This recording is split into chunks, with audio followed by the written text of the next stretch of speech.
बिजली निगम द्वारा तारों के नीचे मकान बनाकर रह रहे स्थानीय निवासियों को थमाए नोटिस। प्रवीण दलाल, हरियाणा एनसीआर न्यूज चैनल के पत्रकार शैलेंद्र सिंह दहिया की रिपोर्ट। समाचार विस्तार पूर्वक जानकारी बहादुरगढ़ हरियाणा से। भारतीय किसान यूनियन जिलाध्यक्ष प्रवीण दलाल ने बताया कि बिजली निगम ने बहादुरगढ़ लाइन पार्क क्षेत्र वत्स कॉलोनी में हाईटेंशन बिजली तारों के नीचे बने मकानों को अवैध बताकर तोड़ने का फरमान किया जारी। इस संबंध में स्थानीय निवासियों में काफी रोष है। इस बारे में अंबेडकर भवन के पास लाइन पार निवासियों की एक बैठक हुई, जिसमें बिजली के तार हटाओ संघर्ष समिति के प्रधान वजीर सिंह राठी को मौके पर बुलाकर पीड़ितों ने अपनी समस्या के बारे में विस्तार पूर्वक से बताया। इस अवसर पर प्रवीण दलाल, भारतीय किसान यूनियन के प्रधान भी इस बैठक में शामिल हुए। बैठक में उपस्थित सभी निवासियों ने बिजली निगम की इस कार्यवाही की घोर निंदा की। उन्होंने एक बार फिर इन जानलेवा हाईटेंशन तारों को जल्द से जल्द घरों के ऊपर से हटाने की मांग शासन प्रशासन से की। इस बैठक में तार हटाओ संघर्ष समिति के प्रधान वजीर राठी ने समाज के लोगों को बताया कि लाइन पार की हाईटेंशन तारों को हटाने के लिए बिजली निगम ने अनुमान पास करके नगर परिषद को 23 जून 2020 को पत्र लिखकर पैसा बिजली निगम में जमा कराने बारे लिखा जा चुका है, जिसके बाद टोटल जिम्मेदारी नगर परिषद की बनती है कि जल्द से जल्द ये पैसा बिजली निगम को अदा किया जाए, ताकि लोगों के घरों के ऊपर से ये तारें बिजली निगम द्वारा हटाई जा सके। जबकि यह समस्या लगभग 50 साल से अधिक से चल रही है। कोई भी स्थानीय राजनीतिज्ञ इसके ऊपर ध्यान नहीं दे रहे, क्योंकि यहाँ के विधायकों ने तो अपने पैसे से मतलब है, अपनी जेब भरने से मतलब है। जनता चाहे कैसे भी मरे, इन लोगों की जेब भरनी चाहिए। 2 बार विधायक श्री सूरजमल रहे। मनीराम मन नंबरदार भी यहाँ के विधायक रहे तथा 2 बार विधायक नफे सिंह राठी भी रहे। 2 बार राजेंद्र जून विधायक रहे। 1 बार भारतीय जनता पार्टी के विधायक नरेश कौशिक रहे। 1 बार फिर से राजेंद्र जून विधायक बने। लेकिन इन गरीब मजदूरों के लिए यह कोई नहीं सोच रहा।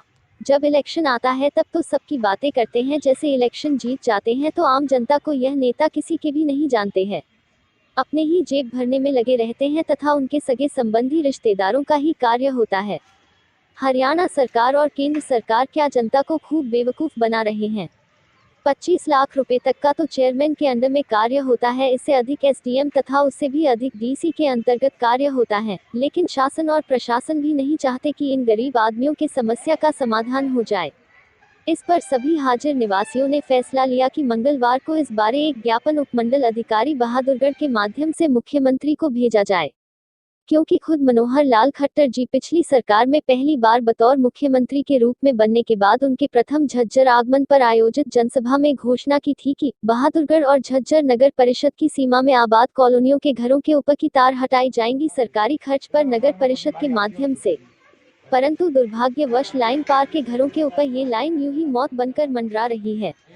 इसलिए सभी ने एक स्वर में फैसला लिया कि मंगलवार को एसडीएम के माध्यम से मुख्यमंत्री को उनकी घोषणा याद दिलाकर उनके वायदे की जल्द से जल्द पूरा कराकर घरों के ऊपर से ये जानलेवा हाईटेंशन तारों को हटवाने की मांग करेंगे। यही नहीं, बिजली विभाग स्थानीय लोगों के घरों को अवैध बता रहे हैं। बिजली विभाग को तो अधिकार ही नहीं है किसी के मकानों को अवैध घोषित करें, जबकि सभी मकानों की रजिस्ट्री तथा अंतकाल नगर परिषद तथा तहसीलदार के द्वारा किए गए हैं। तो बिजली विभाग को कैसे अधिकार है कि लोगों के घरों को अवैध घोषित कर रहे हैं।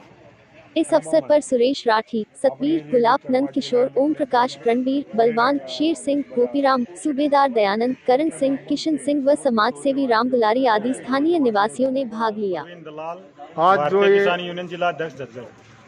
ये स्थानीय निवासियों की जो मीटिंग की गई है, इसका क्या कारण है, किस उद्देश्य से की गई? लाइन पार में अंबेडकर भवन के पास आज यहाँ की जनता ने एक मीटिंग की है।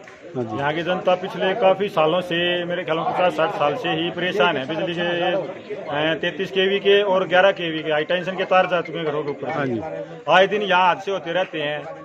जो भी सरकारें आती हैं वो आश्वासन देकर झूठा आश्वासन देते हैं। हर बार 5 साल निकल जाते हैं, उसके बाद फिर वहीं दूसरा आ जाता है। बार बार परेशान रहते हैं। हादसे हो चुके हैं, लेकिन कोई भी हटाने वाला नहीं आया। अब नगर परिषद में है, बिल पास हो चुके हैं, लेकिन वो भी कोई कार्रवाई नहीं करना चाहती इस पर।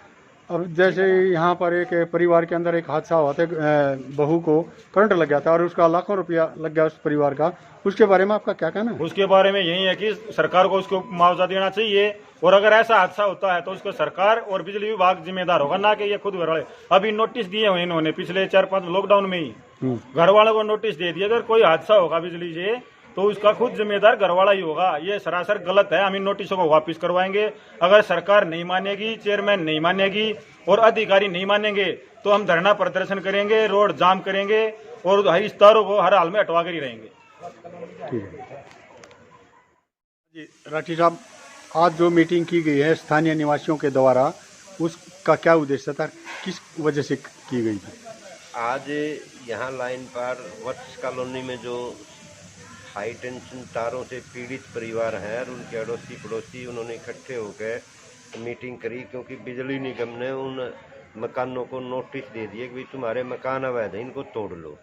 जबकि बिजली निगम के पास ये कोई इख्तियार नहीं है किसी के मकान को वैध बताए या अवैध बताए। बिजली निगम का काम है अपने तारों को मकानों के ऊपर से हटाने का, जनहित का काम है।